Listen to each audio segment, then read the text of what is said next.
বাংলাদেশে বিশ্বকাপ বাছাই পর্বের ম্যাচ খেলার জন্য এই মুহূর্তে কিন্তু চলে এসেছে অস্ট্রেলিয়া। বাংলাদেশ এবং অস্ট্রেলিয়ার সেই ম্যাচটা আগামী বৃহস্পতিবার ঠিক বিকেল 4:45 সরাসরি বসুন্ধরা কিংস অ্যারেনা থেকে আপনারা দেখতে পারবেন টি স্পোর্টস নেটওয়ার্কে। গ্রুপ আই এর প্রথম ম্যাচটা বাংলাদেশ অস্ট্রেলিয়ার মাটিতে যে 7-0 গোলে বিধ্বস্ত হয়ে এসেছিল।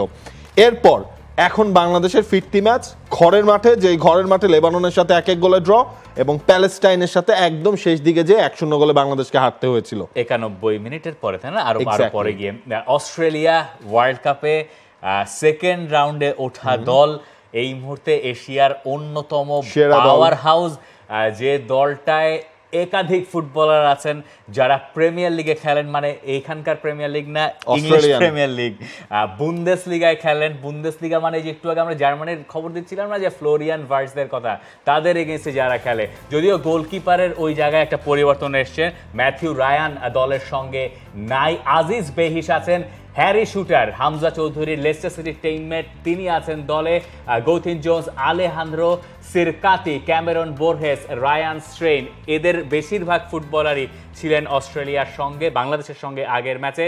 মিডফিল্ডে সেই জায়গায় জ্যাকসন আরভাইন, যিনি সেন্ট পাউলিকে কিছুদিন আগে বুন্দেসলিগা 2 থেকে 1-এ তুলেছেন, আজদিন রাস্টিচ, কনর ম্যাটকালাফ, কিয়ানো বাক্কাস, ক্যাম ডেভলিন, জস নিসবেট, এই যে ব্যাককাসকে আমরা দেখতে পাচ্ছি, তিনি আগে বাংলাদেশের বিপক্ষে খেলেছেন। ম্যাথিউ লেকি রয়েছেন, মিচেল ডুক রয়েছেন। মিচেল ডুক তিনিও আসলে বাংলাদেশের এগেইনস্টে খেলেছিলেন, তবে এই জায়গায় তাদের যে নাম্বার 9 ম্যাকলারেন, তার সার্ভিসটা আসলে অস্ট্রেলিয়া মিস করছে, তাকে এবার কিন্তু রাখা হয়নি। এই যে দুটা ম্যাচ রয়েছে, সেই দুটা ম্যাচের জন্য অস্ট্রেলিয়া থাইল্যান্ড থেকে বাংলাদেশে আসছে, কারণ থাইল্যান্ডে তারা ক্যাম্প করেছিল, সেই থাইল্যান্ডে ক্যাম্পের পর কয়েকদিন আর কি ছিল, এরপর তারা বাংলাদেশে আসছে। এবং অস্ট্রেলিয়া এই গ্রুপের 4 ম্যাচের 4টাতেই আসলে পয়েন্ট পেয়েছে, খুবই স্বাভাবিক, তারা পয়েন্ট পাবে এবং তাদের উপর কোনো চাপ নেই। কিন্তু বিশ্বকাপ বাছাই পর্বের খেলা যেহেতু, তারা কোনো রকম রিস্ক নেবে না। আপনি দেখেন ম্যাথিউ লেকিকে তারা এই ম্যাচের জন্য ডেকেছে, যে ম্যাথিউ লেকি অস্ট্রেলিয়ান ফুটবলের লেজেন্ড এবং অ্যাটাকিং ফুটবলার যারা রয়েছেন তাদের ভিতরে সবচেয়ে ভালো আরেকজন ফুটবলার ড্যানিয়েল আরজানি,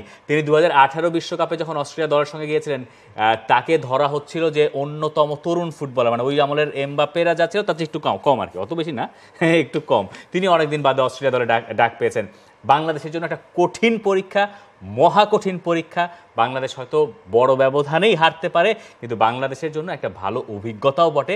অস্ট্রেলিয়ার মতো দল বসুন্ধরা কিংস অ্যারেনাতে বাংলাদেশের বিপক্ষে খেলবে, এখান থেকে শেখার অনেক কিছু আছে। বাংলাদেশের পরের ম্যাচ লেবাননের সঙ্গে, এক্স্যাক্টলি, এবং লেবাননের সাথে যেহেতু আগে থেকে একটা পয়েন্ট বাংলাদেশের ঝুলিতে ছিল, বাংলাদেশ ট্রাই করবে এই ম্যাচে আর্লি গোলগুলো না খাওয়া, কারণ 7-0 গোলে যে ম্যাচটা বাংলাদেশ হেরেছিল, সেখানে আসলে বাংলাদেশ পিছিয়ে পড়েছিল শুরুর 4 মিনিটে হ্যারি শুটারের সেই গোলটা খাওয়ার পরে। দেখা যাক, হাভিয়ার কাবরেরা তিনি ক্লোজ ডোর প্র্যাকটিস করছেন আজ পর্যন্ত, আগামীকাল ম্যাচটা -1, সেখানে আসলে আপনাদেরকে আমরা এরপর সবশেষ আপডেটটাও জানাতে পারবো। ধন্যবাদ। For more updates, subscribe to our YouTube channel and click on the bell icon. Follow us on Facebook and Instagram.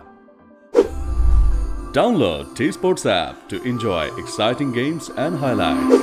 Visit tsports.com.